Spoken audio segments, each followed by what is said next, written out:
at the same time, they were kayaking in a very, very difficult time. I mean, this is late April in the Hudson River. The water is freezing. Entering tonight's game, Guilderland's playoff path was crystal clear.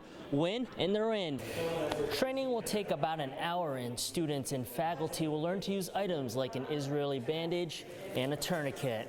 5 buildings were damaged by this fire, and due to its conditions, all 5 will have to be demolished. Take a look at this. This is where all the snow is being moved to, just outside the city in Glenmont. First responders are climbing the Corning Tower not once, but twice. So that means 42 floors, 2 times. Firefighters say make sure it's at least 4 inches thick. Anything less, and you could fall through the ice. And as they were seeking shelter, that's when they saw this large branch snap off.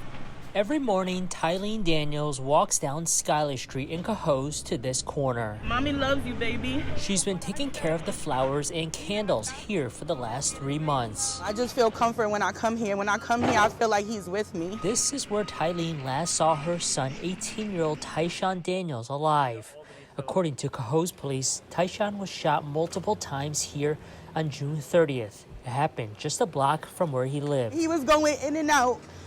But when he saw me, we locked eyes. I told him I love him. He whispered it back. I seen his lips moving. They put him in the ambulance, and that was the last. Tyshawn later passed away at the hospital. No one has been charged with his killing, but Cohoes Police Chief Todd Walden says detectives are actively pursuing leads and making progress toward arrests. It's been rough. Just to know he's not coming back. Marissa Burke is Tyshawn's girlfriend. She was a month into her pregnancy when he was killed, a child she will soon be bringing into this world without a father. I remember just holding his hand, literally right there. Me and his older brother were right there. His older brother literally had to help him out, put the oxygen tank on him and stuff, and he was just saying, "Don't let me die, don't let me die." Tyshawn is just one of dozens shot and killed across the capital region this year.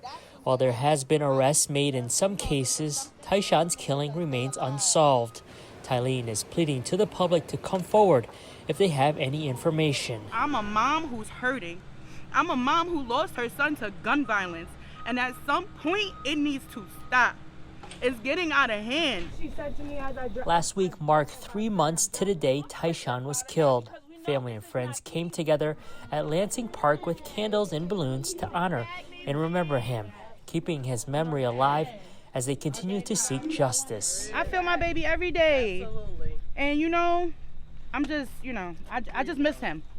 I want him back, but I know he's with God. He's an angel and he's happy. Never goodbye. See you later. In Cohoes,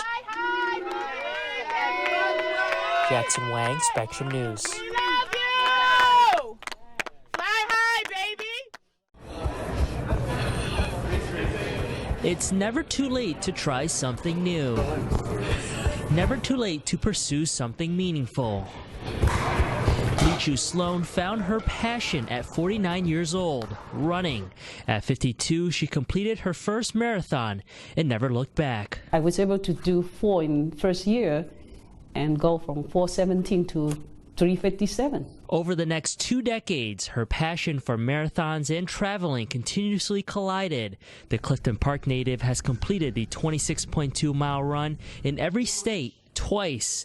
In 2008, she finished 7 marathons on 7 continents in 7 weeks. So I was able to do marathon in Antarctica. It's kind of quite an experience. After 20 years of running marathons, Sloan reached another milestone this past Sunday. She was in Croatia, completing her 242nd marathon in her 100th country. Sloan finished first in her age group. It's almost like I don't want to miss the running opportunity to visit those countries, so that's why I keep going. In 2019, she ran 23 marathons. So far this year, Sloan has already finished 3. Her next marathon will be in the Cook Islands. Traveling, meeting new friends, and see the world, and that's all very, very positive things, and that's what keeps me going, running. She says doing it all keeps her young, gives her a sense of direction, which is why Sloan has no plans of slowing down. I hope I can still running until I'm 80 years old, and I have 300 marathons, and then be interviewed by you again. In Clifton Park, Jackson Wang, Spectrum News. For 27-year-old Antonia Jones, having food at home isn't a guarantee. Adding the COVID-19 pandemic in 2020 has certainly been a challenge for the single mother who has a 2-year-old son. I stretch it out as much as I can between me and him. And he eats a lot. He eats more than I do, so. Jones works 2 jobs to make ends meet, but with that effort, she still deals with food insecurity. Millions of households experience the same thing every year, but luckily, mass food distributions have made things a little easier for Jones. They'll give you like 4 boxes of pasta, different types of apples, they have different types of vegetables, grapes, bananas. She goes every few weeks to one of these mass food distributions organized by Catholic Charities. Typically, the organization does these once a month, but during the pandemic, they have done as many as 9 in 1 month to help those in need. The hope is that we'll get them, a few days, depending upon their family size. Sister Betsy Van Duzen has been leading this effort. On this Friday morning, they're at Metropolitan Baptist Church in Albany with 12 pallets of food ready to be given away. But before that starts, Sister Betsy and members of the church are delivering food to elderly residents living across the street. All right. Okay. We're going to deliver this. With boxes loaded up, they head inside, pushing this cart from room to room, hitting every floor to make sure residents have what they need. We got a box for you. Boxes are placed in front of doors for those who aren't home. 94-year-old Catherine Graham was home, and she was appreciative of the donation. I like the vegetable mostly because I'm not much of a meat-eating person.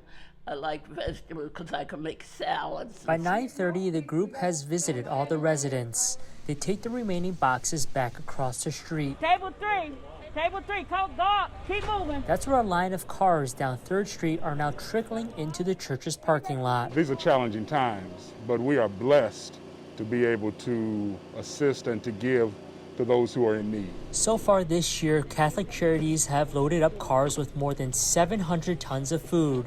They estimate to have served more than 77,000 individuals. What was designed to be a stopgap now seems essential during the pandemic. It's hard to ask for help, and so we try to make it as dignified as possible and make people feel this is a regular, normal thing. If you need food, then you should come here and get food.